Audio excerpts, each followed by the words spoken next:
Hi, it's me again with Corel Tips and Trick. Here is another free macro, and I can't pronounce the word. It's like sinusorta. It's basically sound wave mathematical stuff, and you can do any of this in Corel, but this is pretty cool. It's a free macro, but I'm going to show you how to do it in Corel, and then I'm going to show you how this works. So I'm just going to hit OK, and it's going to, for some reason, it puts up the top corner of the page. And let me get rid of this one. And if you look at that and go, well, let's wonder what happens if I put 15, 16. And it's going to look like that. And it's just taller.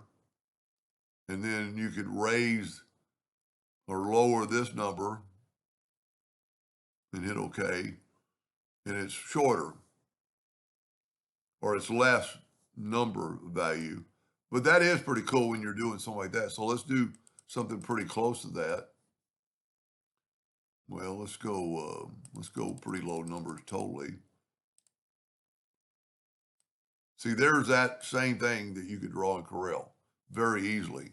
But this is a free macro, and if you were doing a lot of these, and I'm going to show you if you took these two and hit P, and even took this one and hit P, this might not work because it's different. And then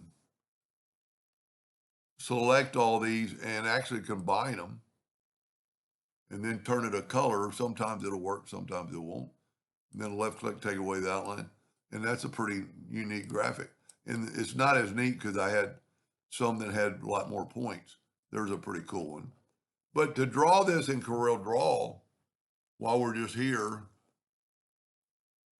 I'm going to make it a 28 point. And so polygon with 28 point.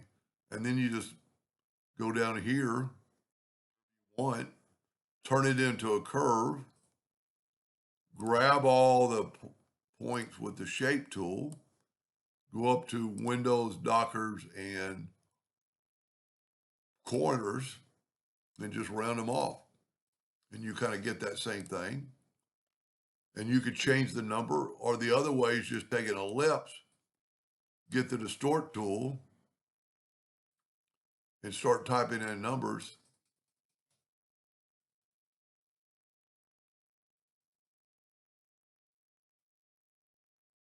And then I'm going to go a few more, and then go right here to smooth distortion, and you can get the same thing. Because this is something I've drawn a lot, but this free macro is pretty cool. I mean, I'm going to push it to the limit. See what it'll look like. Not the limit, but just see what it'll look like. That might, you might have trouble drawing some of those. See, so that's beyond something you'd probably ever do, but that's a pretty cool. If you wanted to turn it black and take away the outline, you've got that. Anyway, so it's a free macro, and I'll leave a link. So this is the third one on this same free macro, different variations. I hope that helped a little bit. Thank you for watching.